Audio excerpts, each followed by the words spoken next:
Hello there and welcome to Blackjack Gaming. We're going to take a look at the Dreadnoughts and see which one is best. And there's 4 different standard types that you can get in Codex Space Marines. And there's 5 special chapter Dreadnoughts in the supplement chapters as well. You get a good mix of a melee option, range options, a mixed variant, and then you got the old box Naught as well. Some really good abilities to be had across all the different chassis. But there is a substantial difference in price. Let's take a look at them. Of course, there's the 4 different types that you can get in Codex Space Marines. We have lost some in 10th edition. We did gain the 2 Redemptor types in the Ballistus and the Brutalis, but we did lose 4 of the old style Firstborn variants. So we've got the standard Redemptor. This is quite a nice mix chassis. It comes with a solid ranged option. You've got the Macro Plasma or the Onslaught Gatling Cannon and lots of small firepower as well. It's also got some good melee attacks with the Redemptor Fists. Then we have the Ballistus, which is the ranged variant. It comes with that twin-linked las cannon as well as the missile launchers as well. Next we have the Brutalis, which is the final Primaris variant. This is the melee option, so it comes with the claws and the fists. You've also got the option to put some multi-melters on it for a little bit of ranged attack as well. Finally, we have the Dreadnought. This is the old Firstborn variant. You've got an option of this guy being a range Dreadnought or a mixed style as well. Looking at the datasheet of the Redemptor, it comes in at 210 points. Got movement 8, toughness 10, 2 up save, 12 wounds, leadership 6, and objective control 4. Deadly demise D3, so when he dies, you roll a D6, and on a 6, he will explode and do D3 damage to close units. For his range profile, he comes with Ballistic Skill 3. The 2 main weapons you get to choose between, the first being the Onslaught Gatling Cannon. This comes with the Devastating Wounds keyword. This means any critical wounds will automatically bypass the armor save of your opponent. This is 24-inch range, 12 attack, strength 6, 0 AP and 1 damage. Then you've got the Macro Plasma Incinerator. This comes with the Blast keyword. It also has Hazardous if you decide to supercharge. So the Blast keyword gives you +1 attack for every 5 models and units. You've got the 2 options, the standard or the supercharged. They're both 36-inch range, D6 +1 shots. And then you've got a variation on the next characteristics. So it's either going to be strength 8 or 9, -3 or 4 AP, or 2 or 3 damage. Now if you do decide to overcharge, you will have to have a hazardous test, which you roll 1d6, and if you roll a 1, you will suffer 3 mortal wounds. Now he has 2 options to go on his other fist. The first being the Heavy Flamer, comes with Ignores Cover and Torrent. So Ignores Cover prevents your opponent from getting the benefits of cover, so it cannot reduce incoming AP by 1. And Torrent means you automatically hit the opponent. Got a 12-inch range, so quite short. D6 shots, strength 5, -1 AP, 1 damage. His other option is the Onslaught Gatling Cannon. This is Devastating Wounds as well as the Heavy Onslaught variant. 24-inch range, 8 attacks, strength 5, 0 AP, 1 damage. Also comes with an Icarus Rocket Pod. This has Anti-Fly 2+. This means if you're targeting a unit with the Fly keyword, you automatically wound on 2s. 24-inch range, 3 attacks, strength 8, -1 AP, 2 damage. Looking at the melee profile, it comes in at weapon skill 3+. It comes equipped with the Redemptor Fist. This is 5 attacks, strength 12, -2 AP, 3 damage. So quite strong attacks. Since he is only the mixed variant, you are only getting those 5 attacks, but still a decent output. Looking at his ability, he has Duty Eternal. Each time an attack is allocated to this model, subtract 1 from the damage characteristic of that attack. So quite a nice durability buff there. Any incoming damage gets a -1 subtracted to it. It's important to note that this will not move damage 1 weapons onto damage 0. Next we'll take a look at the Brutalis, which comes in at 160 points. It's movement 8, toughness 10, 2 up save, 12 wounds, leadership 6 and objective control 4, the same as the Redemptor. Comes with Deadly Demise D3 again. For his range attacks, Ballistic Skill 3. And he's got a couple of weapons he's equipped with. First of all, he has the Twin Icarus Iron Hail Heavy Stubber. Comes with Anti-Fly 4+, to automatically wound all flying units on a 4+. Rapid Fire 3, so when in half range gets 3 additional shots. And Twin Link, so gets to reroll the wound roll. Got a 36 range, 3 shots, strength 4, -1 AP, 1 damage. You've again got the option of 2 different weapons. First off, you've got the Twin Multi-Melter. Got the melted 2 keyword, so at half range it does an extra 2 damage, and is twin linked to reroll the wound. It's got an 18-inch range, 2 attacks, strength 9, minus 4 AP, d6 damage. Or you can take the twin heavy bolter, which comes with sustain hits 1, so any critical hits it gets an additional hit. Also comes with twin linked. Comes in with a 36-inch range, 3 attacks, strength 5, minus 1 AP, 1 damage. Finally, if you take the fist rather than the claws, you get the Brutalis bolt rifle. This is twin linked. 24-inch range, 4 attacks, strength 4, minus 1 AP, 1 damage. For its melee profile, it comes in at weapon skill 3+. Now you've got 2 options. The first is the Brutalis fists, once again twin linked. 6 attacks, strength 12, minus 2 AP, and 3 damage. If you take this, you do get the bolt rifles as well. Or you can elect to take the Brutalis talons and you lose the bolt rifles. This comes twin linked, but it has 2 profiles. The first being strike, which is 6 attacks, strength 12, minus 2 AP, 3 damage. Or you can go for sweep, which is 10 attacks, strength 7, minus 2 AP, 1 damage. So the sweep is when you're tied up with lighter infantry, such as guard. You're going to be hitting on 3s with your 10 attacks, wounding on 2s because you're strength 7. Minus 2 AP is going to rip through their armor, it's 1 damage. So instead of getting caught up with just the 5 or 6 attacks and struggling to get through the unit with the 10 attacks, you're going to be able to do a lot of damage to it. Looking at the abilities, he comes with the Brutalis charge. Each time this model enters charge move, select one enemy unit within engagement range and roll 1d6. On a 2 to 3, the enemy unit suffers d3 mortal wounds. On a 4 to 5, 3 mortal wounds, and on a 6, d3 plus 3 mortal wounds. So a nice ability coming in to do damage. Once again, this is especially effective against the lighter infantry. You manage to roll that 6 and you roll a 5 or 6 on your d3, you're killing 6 on the charge. But if you are going into a tougher opponent, having the ability on an average roll to do 3 mortal wounds is going to put you in good stead. Next, we're going to look at the Ballistus at 130 points, which is the cheapest on offer. Comes with the same profile of your movement 8, toughness 10, 2-up save, wounds 12, leadership 6, objective control 4. Deadly Demise D3 again. Range is Ballistic Skill 3+. Now it comes equipped with a standard loadout here, so you get your Ballistus las cannon. This is a 48-inch range, 2 attacks, strength 12, minus 3 AP, d6 plus 1 damage. And the Ballistus missile launcher has 2 different profiles, the first being Crack with 48-inch range. This is 2 attacks at strength 10, minus 2 AP, d6 damage. Or you can opt for Frag, which comes with Blast, which is that +1 attack per 5 models in a unit. 48-inch range again, and it's 2d6, strength 5, 0 AP, 1 damage. As you can see, like with the Brutalis, they give you the option of having your heavier hitting attack, or you can opt for your anti-infantry attack as well. They'll also come equipped with Twin Stormbolter. This is rapid fire 2, so at half range you get 2 additional attacks. Twin link to re-roll that wound roll. 24-inch range, 2 attacks, 0 AP, 1 damage. Looking at the datasheet, the melee comes in at weapon skill 3. He is only equipped with armoured feet as you'd expect, and this is 5 attacks, strength 7, 0 AP, 1 damage. For the ability, he comes with the Ballistus Strike. Each time this model makes a ranged attack that targets a unit that is not below half strength, you can reroll the hit roll. So this is really good at targeting your fresh opponent's units where you want to really dig into them hard and make sure you're doing a maximum damage. This means you don't have to use him into your Oaths of Moment target, even though the +1 to wound is nice.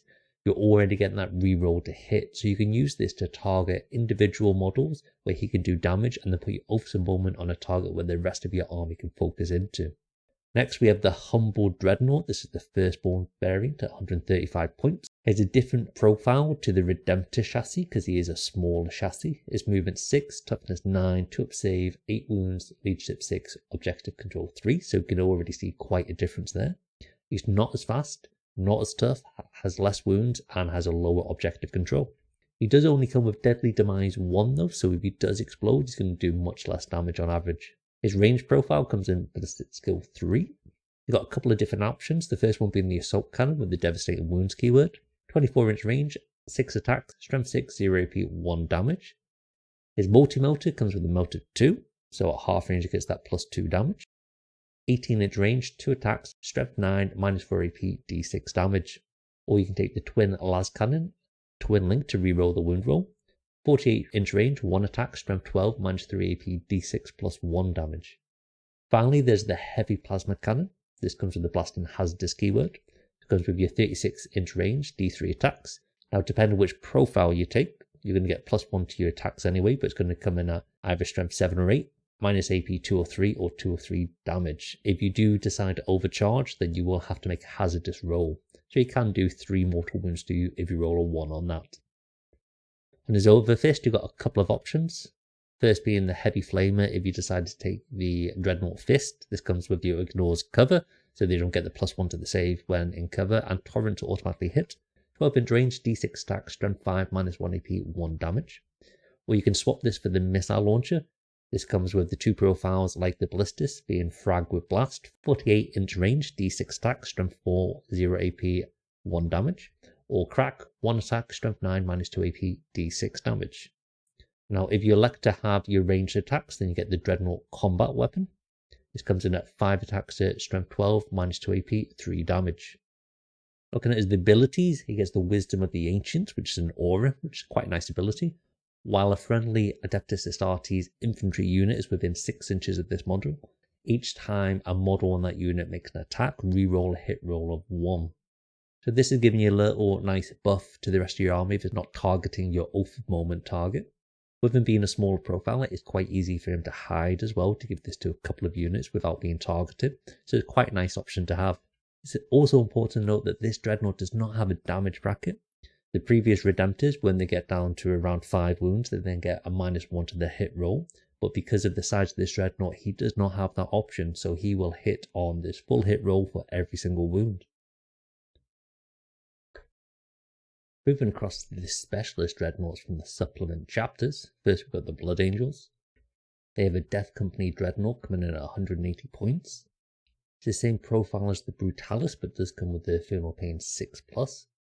Looking at the ability, there is a change. It comes with Black Rage ability, so unless a chaplain is within 12 inches of him, he cannot fall back, and he will also become OC0. His other ability is driven by Fury. This replaces the Brutalis charge. In opponent's shooting phase, when hit by a ranged attack, move d6 plus 2 inches towards the closest enemy unit. This cannot be activated if he's battle shocked or in engagement range. Unfortunately, they did have a couple of more different types of Dreadnoughts, but they've been lost recently. They had a Chaplain Dreadnought as well as a Librarian Dreadnought. Moving across to Space Wolves, they've got a fair few to go through. First, we have Bjorn the Fell-Handed at 190 points. Here's the standard Boxnaut Dreadnought, so the firstborn Dreadnought profile, but he does come in at 2 inches faster. He has a Infernal Pain 5+, and his ballistic and weapon skill is 2+ rather than 3+. He has the same ranged options as the original Boxnaut, but he does have a couple of additional ones that are only Space Wolf variants. So he's got the Hellfrost Cannon. It's got 2 firing options, the first being Dispersed, which has Torrent, so it can automatically hit the opponents. So this is 12 inches d6, strength 6, minus 1 AP, 2 damage. So a souped up flamer essentially. And then this other option is the focused part of it, which is 36 inches, 1 attack, strength 9, minus 3 AP, 5 damage. So what it does, it fluctuates between being essentially a souped up heavy flamer or a melter, which is quite nice. He's then got the option to take True Claw, which has the lethal hits ability. So critical hits automatically wound the opponent. This comes in at 6 attacks, strength 12, minus 2 AP, 3 damage. For his ability, he reduces incoming damage by half. That's for range and melee attacks, so it makes him extra durable, especially with that Infernal Pain. He has the 12-inch aura, so any enemy units that use a stratagem within 12 inches of him, it will increase the cost of that by 1 CP, so very nice. So all in all, quite a nice profile for him to have. He has a little bit more consistent ranged output. His melee output has been increased as well. Sticking with the character units and moving across to Murderfang, comes in at 170 points. Again, standard Dreadnought profile, but with the 2-inch faster, although he is Infernal Pain 6+, and he comes with 0 OC. He comes equipped with a Heavy Flamer and Stormbolter. As well, for his melee option, he has the Murder Claws, which are twin-linked. They're 8 attacks at a massive strength 14, minus 2 AP, 3 damage. For his abilities, each time this unit is attacked, it can attack as if it was the shooting phase or the fight phase. This is really nice ability because it's going to allow him to activate multiple times per turn. just allowing him to become a little bit of a blender unit. Next we have the Warhammer Dreadnought, 130 points. Again, standard Dreadnought profile, but with the 2 inches faster Feel No Pain 6+ like Murderfang, and comes with the 0 OC. Now he comes with 2 melee weapons, but you can change one of them for a Blizzard Shield, which gives him a 4-up invulnerability save. And his 2 weapons he comes with is the Great Warclaw, 5 attacks at strength 10, -3 AP, 3 damage. And the Fenrisian Axe, which comes with 2 profiles, the strike profile being strength 10, -2 AP, D6 plus 1 damage. The sweep profile, 10 attacks, strength 6, 2 AP, 1 damage. For his abilities, he essentially has the Brutalis charge, but this happens in the fight phase rather than just after charging, so will activate more often. And if he does charge, he gets 2+ to the D6 roll, so a much better Brutalis ability. Finally, we have the Venerable Dreadnought for 155 points. This is the standard Dreadnought profile again. Comes with exactly the same loadout as the standard Dreadnought, but he has access to the Hellfrost Cannon and Fenrisian Axe. He can also take a Blizzard Shield. The abilities, he has an improved Dreadnought ability, so not only does he get the reroll of 1s to hit with his aura, it's also rerolls of 1s to wound, which is very nice. When the supplement eventually drops for them, I think it's very likely that Murderfang and the Wolf and Dreadnought will be at the very least rolled into one profile. You can already buy them in the one box and choose how you want to put them together. And we do seem to be going down the route of merging units, getting rid of some of the old style firstborn units, especially when they're outside of what would consider true scale. The Venerable Dreadnought is likely to be removed as well. We lost all the firstborn chassis in Space Marine Codex when 10th dropped, and we only kept the normal box Nor. We lost the Venerable Dreadnought for the Space Marines. Bjorn's a little bit too iconic to go away, so I expect him to get a Redemptor chassis in the future to stay around, get a bit of an upgrade, or he will at the very least maybe get a new model. Sometimes with Space Marine releases, they don't like to give them the Primaris tag, so it might not be a Redemptor, it might not be a Primaris, it will just be a new model of Bjorn. So comparing the units together, we'll take the Specialist Dreadnoughts out of the equation for now and just focus on the one that can be used across all Space Marine armies and codexes and supplements. When you look at them overall, the price point for the Ballistus is really nice. It's the cheapest one available, 130 points. It has a lot of damage output. It outstrips all the other variants for its range damage output. And has the nice ability, which means you don't have to use Oath to get the best out of it. The Redemptor, being the mixed variant of it, is currently struggling. It's had a couple of price increases, which is a bit strange because it's never really been that popular in the edition. Coming in at well over 200 points for what is exactly, it's a plasma cannon and a souped up power fist, is a bit strange for it to be so expensive and underperform so much in comparison to the other two. When you're looking at the price point being the 220 points, you're getting almost 2 Ballistus for the same price. Now the Ballistus is already value for money, and when you're getting almost 2 for a Redemptor, you're then struggling to see where it actually fits in the army. When you look at the setup of the Brutalis, it beats the Redemptor in a melee fight quite handily, especially if it gets the charge off, because it's got the mortal wound ability, which isn't really affected by the reduction in damage. And then when you look at the firepower, having the twin-linked motors, it's not far off the ranged output it's going to have as well, especially at a shorter range. What's really hurting the Redemptor, I think, is its ability to get the -1 damage reduction, which is quite nice. But like in 9th edition, this should probably just be across all the Redemptor chassis, where they all get the reduction in damage, and the Redemptor just gets another ability to go along with it. The Dreadnought is in a bit of a strange spot, on paper being 5 points more expensive than the Ballistus, and dramatically worse with the same profile. If you take the las cannon and the missiles, it's much worse than the Ballistus version, and you're paying more points, and you don't have that reliability of having the ability as well. However, it does have a couple of things in its favour. It does have the much smaller profile, so it's easier to hide it, it's harder to target, and it doesn't bracket as well, so you're never going to get the reduction to your hit roll. And the buff to infantry is really nice.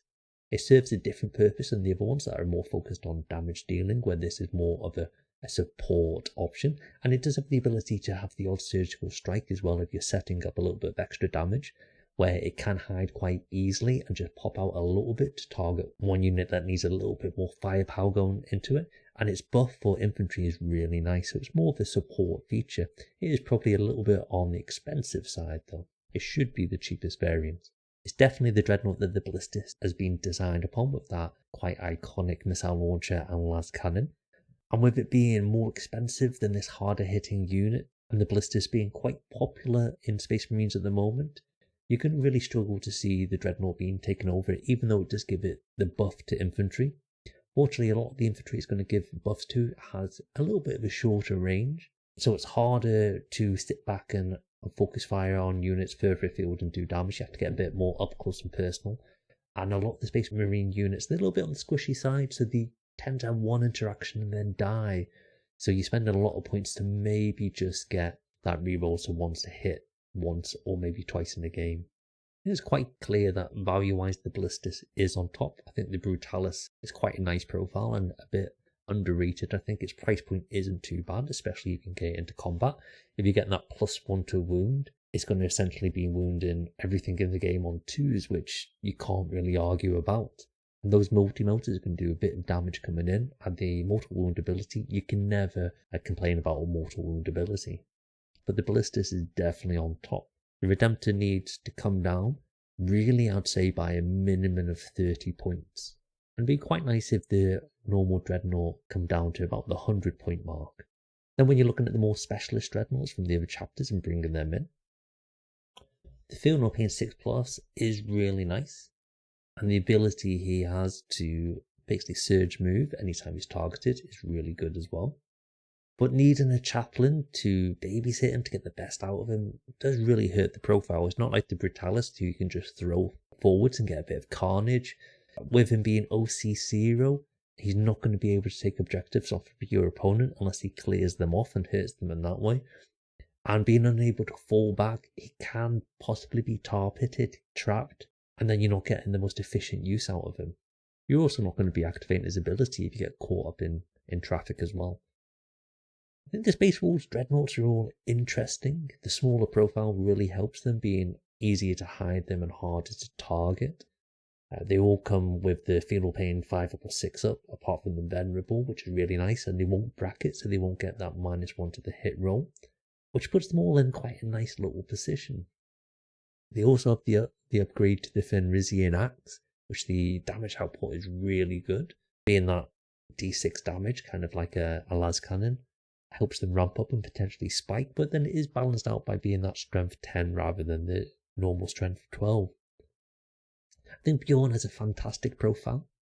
When you look at him, they've really made him durable. He's got that 5 Feel No Pain. He reduces damage by half, so unless you're putting a lot of attacks into him, it's going to be quite hard to take him out. He has that smaller profile, so it's harder to target him.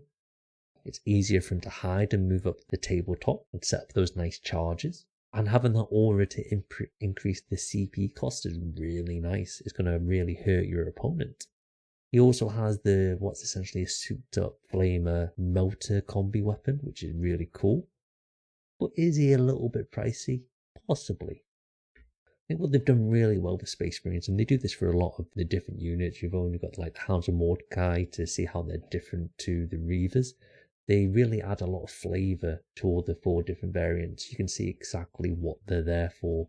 Bjorn is there to be your ever-present lead on the battlefield, making it difficult for the enemy to operate. Murderfang is your berserker that's going to go forward and keep tearing into the enemy over and over. Then you've got the Wolfen Dreadnought, which is a little bit more durable. Brutalis essentially, but with a smaller profile. He's got the Feel No Pain. He's not there to score objectives with his OC0, he's there just to create carnage. And then you've got the Venerable Dreadnought, which is there more really to be a support. He's got the better ability with the reroller ones to hit and wound for infantry, and he can have the invulnerable save for the 4 up, and he's got the small profile to hide, so you can really push him up with your infantry, boosting them along. So they've done well to make them all very different.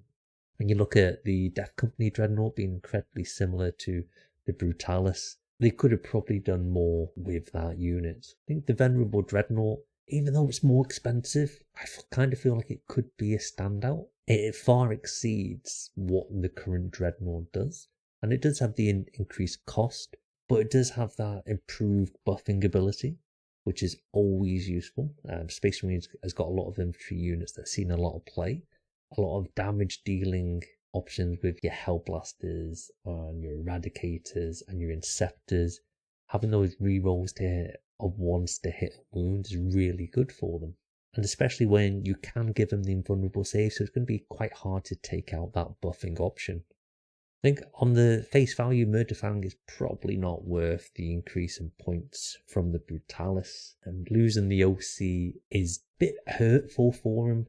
To be 10 points more, and he's got less wounds, a lower toughness, no OC, and he just has a better ability, and they're very similar for the melee profiles, and the Brutalis is much better for his range with the multi-motors. I feel like Murderfang should probably be either slightly cheaper, probably, than the Brutalis. So in conclusion, all 4 Codex variants, they serve a purpose. This isn't usually the case across codexes or supplements or similar units in other armies. There are always the ones that stand out as doing really the same job for significantly more points. When all the dust settles, the Ballistus definitely does come up on top. It's the one that's seen a lot of play on the top tables, especially taking more than one of them. Whereas the other versions, you might see 1 or 2 cropping up, but you don't see them that often. The other 3, whilst the profiles are good enough, apart from the Redemptor probably needing a rework of its ability, they could really do with a price decrease to make them more competitive. Across the board, they could come down by 20 to 30 points. I think really the Box Naught should come down to about 110, possibly lower. The Redemptor, a 190, it shouldn't be any higher than that. It could probably be cheaper. And then 10 points down off of the Brutalis would probably be quite nice as well. The Death Company variant for the Blood Angels, it doesn't really add much to the Brutalis version. Wouldn't it be more interesting if they did a Chaplain version? Or if they're going to do both of them together, then they could work in unison on the tabletop. You've got the Chaplain just keeping the Berserker under control and making sure he's facing in the right way and being effective for the chapter. It's an interesting choice, but you wouldn't really ever take more than one. And then there's the Space Wolves Dreadnoughts, which are all very interesting. And I think they could all see some action on the tabletop because they all do serve a purpose. But they are probably across the board a little bit pricey and could come down by 10 to 15 points. I think the Venerable with a point reduction would be a very good option. And Bjorn's already got a really nice profile, so slightly cheaper would be nice for him. The other 2 fill quite a similar spot in the army. So depending on how you want to play it, you choose one or the other. But I think they're all good options to have for Space Wolves. But I think still the Ballistus, just for that price point, does come out on top for me. If you like the video, make sure you hit the like button. Subscribe to the channel to see all future content. Only 30% of my viewers are actually subscribers. So make sure you hit that subscribe button. Take it easy. I'll see you next time.